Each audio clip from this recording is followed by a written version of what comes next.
यो जुन कपडामा लेखेको छ नि यो सायद थाइल्यान्ड ल्याङ्ग्वेजमा लेखेको छ हैन। अहिले चाहिँ टाइम भइसकेको छ 6:30 हैन। सो अब चाहिँ हामी गइरहेको छौँ केही खानको लागि। भोक लागिसकेको छ हैन। भोक लाग्यो हैन? उहाँ चाहिँ अहिले भोला खानु भा। भोला धेरै एक्सपेन्सिभ रहेछ मेरो कुरा भन्दा। What's up everybody, welcome back to the channel. म राजेश रैदास फ्रम कपिलवस्तु नेपाल। पिछलो 8 वर्षदेखि म मलेसिया बसिरहेको थिएँ। 1 महिना भर्खर भएको छ अहिले घर आएको। एन्ड तपाईहरुले मेरो गाउँ हेर्नुस् हैन। यो हो मेरो गाउँ, तपाईले हेर्न सक्नुहुन्छ। अनि त्यो श्री भगवान दास माध्यमिक विद्यालय त्यो चाहिँ स्कुल हैन। त्यो स्कुलमा मैले 10 सम्म पढेको छु। एन्ड यस्तो रहेछ हाम्रो गाउँ। वहाँ पुरा खेत रहेछ हैन। एन्ड यता अगाडि भागवत भइराछ, त्यही भएर अलिकति साउन्ड आइरा होला।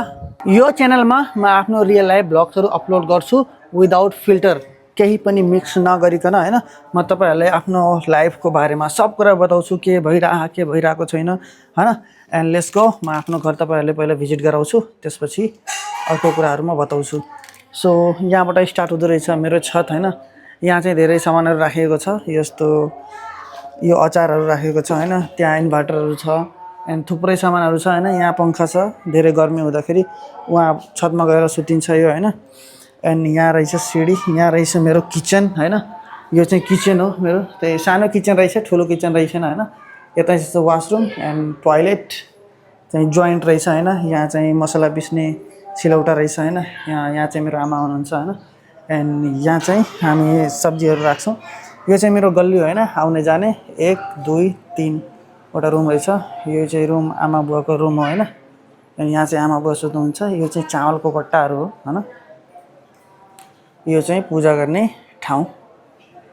एन्ड अर्को चाहिँ यो चाहिँ रहेछ मेरो रुम हैन। यो वाला यो चाहिँ मेरो रुम रहेछ। यो चाहिँ मेरो ब्याग हो, अस्ति म मलेसियाबाट आएको हैन। त्यो ट्याङ्कर, त्यो दराज, त्यो बेडहरु हैन। यो चाहिँ मेरो रहेछ कपडाहरु। यहाँ चाहिँ म सुत्छु हैन। अनि यो रुम रहेछ भाइको। यहाँ चाहिँ भाइ सुत्छन्। यो भाइको कपडाहरु रहेछ। यो चाहिँ मेसिन रहेछ, त्यो हेलमेट हैन। यहाँ चाहिँ रहेछ फ्रिज। अब चाहिँ बाइक निकालेर धुनु पर्छ, किनभने हिजो राति म घुम्नको लागि गएको थिएँ हैन। पानी परेर लास्ट ढिलो भएर एकदम बाइक मेरो एकदम पुरा मैलो भइसकेको छ। माटो पुरा भइसकेको छ बाइकमा।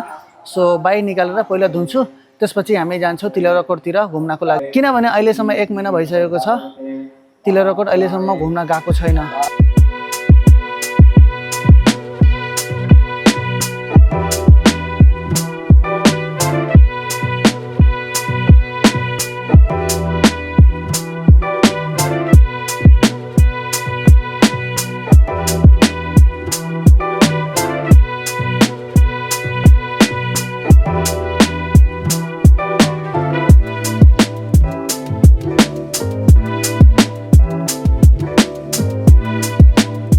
फाइनली अहिले हामी आइपुगेका छौँ तिलौराकोट। So jump.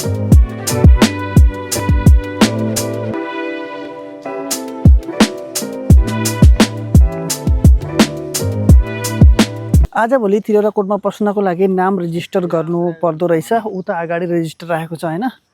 सो पहिला चाहिँ यस्तो थिएन, तर यो सिस्टम चाहिँ एकदम राम्रो रहेछ। किनभने कि यता कति मान्छेहरु आइराको छन् भिजिट गर्नको लागि, त्यो काउन्ट गर्न सकिन्छ सजिलो तरिकाले। So very good system.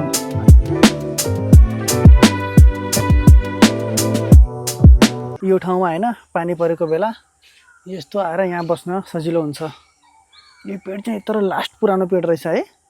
यो जुन कपडामा लेखेको छ नि यो सायद थाइल्यान्ड ल्याङ्ग्वेजमा लेखेको छ हैन। तर यिनीहरु लेखेर यहाँ किन टासेको हुन्छ एक्चुअली मलाई थाहा छैन हैन। अगर तपाईहरुले थाहा छ भने यो कुरा मलाई बताउनु होला कमेन्टमा।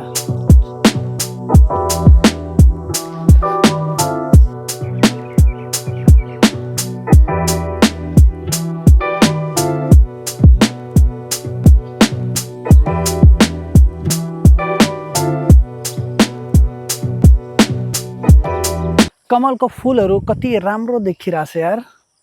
तर टिप्न सायद पाइदैन होला।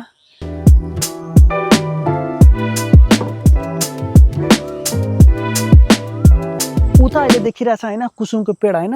सो जाम ट्राई गर्नको लागि कस्तो हुँदो रहेछ कुसुम। हमका दियो 2-3 ठु मिली सकेको छ अहिले कुसुम हैन। यत्रो रहेछ। अब यो चाहिँ ट्राई गरौँ। यस्तो हुँदो रहेछ कुसुम, अलि ओरेन्ज कलरको। अहिले चाहिँ टाइम भइसकेको छ 6:30 होइन। सो अब चाहिँ हामी गइरहेको छौँ केही खानको लागि। भोक लागिसकेको छ होइन, भोक लाग्यो होइन। उहाँ चाहिँ अहिले भोला खानु भए, भोला धेरै एक्सपेन्सिभ रहेछ मेरो कुरा भन्दा।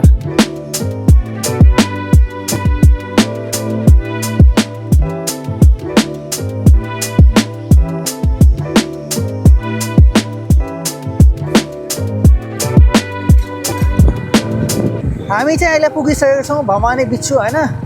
एन्ड अब सिधा गएपछि हामी गइहाल्छौँ तौलियातिर। एन्ड यो हो चाहिँ हाम्रो तौलिया सहर। हेरेर तपाईँहरू बताउनु हाम्रो सहर चाहिँ कस्तो छ। तौलिया सहर सानो सहर छ तर राम्रो सहर छ होइन।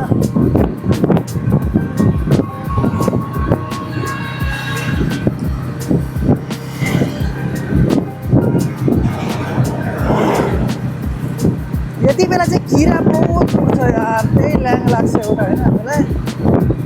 किरा थुप्रै उड्छ यार, पड्याङ पड्याङ लगाइरहेको हेलमेटमा किराहरू।